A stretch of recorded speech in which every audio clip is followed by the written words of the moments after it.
कसे आहात? मजेत आहात ना? मजेतच असायला हवं. तर चला तर मंडळी, आज दिवसाची सुरुवात छान प्रकारे झाली आहे. तर इथे माझी कामे सगळी घरातली किचन मधली वगैरे आवरली आहेत. तर आता मी बाकीची कामं सगळे आवरून घेते आणि तुमच्याशी सुद्धा शेअर करते. आज दिवसभरात काय काय होईल, काय काय रुटीन असेल माझं, हे तुमच्याशी मी शेअर करेन. आय होप तुम्हाला बघायला आवडत असेल आणि माझे व्हिडिओ जर तुम्हाला आवडत असतील तर माझ्या व्हिडिओना लाईक, शेअर आणि कमेंट करा आणि सबस्क्राईब करायला विसरू नका. चला. हे पहा मंडळी, मुंबईमध्ये खूप पाऊस होत आहे. रात्रभर पाऊस पडला आहे आणि सकाळी पहाटेपासून पण चालूच आहे पाऊस. कंटिन्यू आज पाऊस चालू आहे. बघा कसं वातावरण सुटलं आहे. एकदम थंडगार वातावरण होऊन गेलं आहे. हवा पण सुटली आहे. आज जोराची हवा असल्यामुळं आमच्या गॅलरीमध्ये सगळा पसारा झाला होता. पूर्ण कचरा कचरा झाला होता. झाडाची पानं, त्याचं खत, माती सगळं असं विस्कटलं होतं. तर मला काय हे बघवत नव्हतं. म्हटलं आज साफ करून घ्यावं. तर मी ते आज गॅलरी आमची साफ करायला काढली होती. तर हे बघा, आधीचा व्ह्यू आणि आत्ताचा व्ह्यू पहा. नंतर मी साफ करून घेतली स्वच्छ एकदम गॅलरी.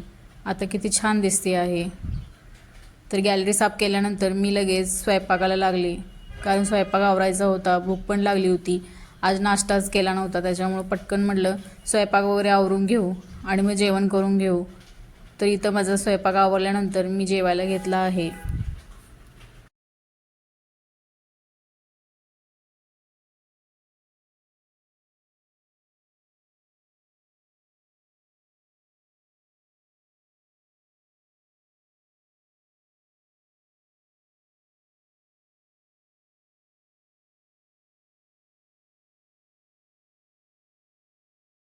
जेवण करून झाल्यानंतर मी गॅलरीमध्ये बसले, कारण वाचनाची मला खूप आवड आहे.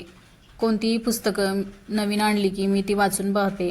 तर इथं मी एक नवीन कादंबरी वाचायला घेतली आहे. तर आज एकदम स्वच्छ गॅलरी झाल्यामुळं वाचनाचा थोडा मोह मला आवरला नाही. गॅलरीमध्ये बसून मी मस्त वाचन करत आहे. तर म्हटलं आज तुमच्याशी एक नवीन रेसिपी शेअर करावी. तर इथं आमच्या कोल्हापुरी स्टाईल पद्धतीने मी तुमच्याशी मिसळपावची रेसिपी शेअर करणार आहे. तर इथे मी कांदा भाजून घेतला आहे, खोबरं भाजून घेतलं आहे, आलं लसूण पेस्ट, टोमॅटो आणि कोथिंबीर घेतली आहे. इथे लाल तिखट, मीठ आणि आपला मिसळ मसाला चवीनुसार सगळं घेतलं आहे. तर इथे मी आमच्या कोल्हापूरमध्ये असं गूळ आणि चिंचेचं पाणी करून घेतात. तर मी चिंच भिजवली होती आणि गूळ पण भिजवून त्याचं पाणी करून घेतलं आहे. आणि आपल्या मोड धान्याशिवाय काय मटकी होणार, मिसळ होणार नाही.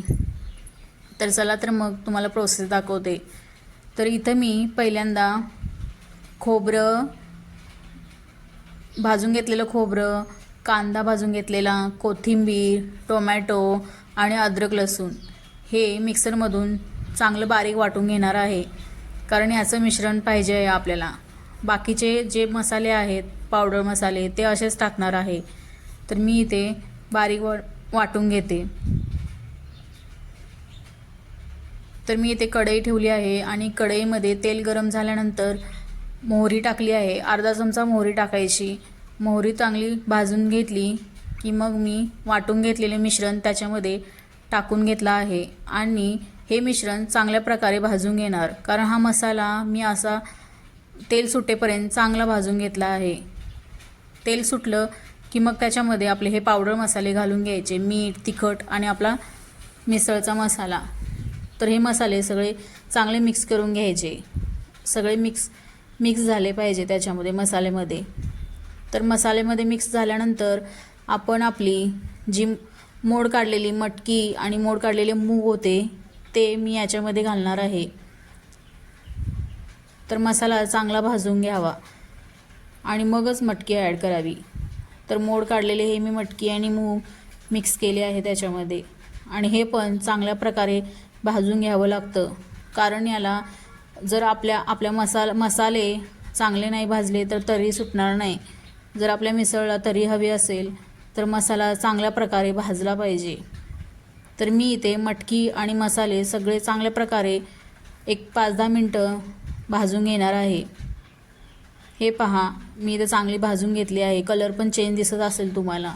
मग आता याच्यामध्ये मी थंड पाणी घालायचं नाही, आता गरम पाणी घालणार आहे मी. तुम्ही बघा, गरम पाणीच घालायचं, कारण कोणत्याही पदार्थामध्ये गरम पाणी घातल्यानंतर भाजी असू दे किंवा असे तरीचे पदार्थ असू दे, नॉनव्हेज असू दे, गरम पाण्यानेच त्याला छान टेस्ट येते आणि तरी पण येते.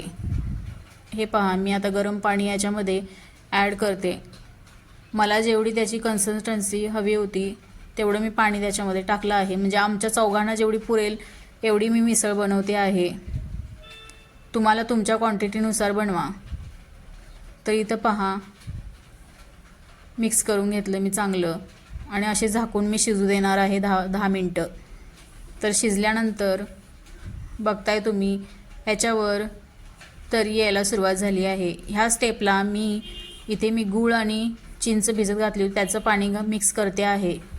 याच्यामुळं आपल्या मिसळला खूप छान टेस्ट येते. आता मिक्स करून घेऊन थोडंसं 1-2-3 मिनटं मी ठेवते आणि नंतर मग झाली आपली मिसळ. हे पहा, आमच्या कोल्हापूरला मिसळ पावसोबत असा पाव खातात. तो गोल पाव आमच्या भागामध्ये खात नाहीत. तर असे पाव लादी असतात, ते पाव मिसळसोबत खूप छान लागतात. म्हणून मी इथे पण असेच पाव घेऊन येते आणि आम्ही असेच पाव खातो. तर चला तर मंडळी, माझी रेसिपी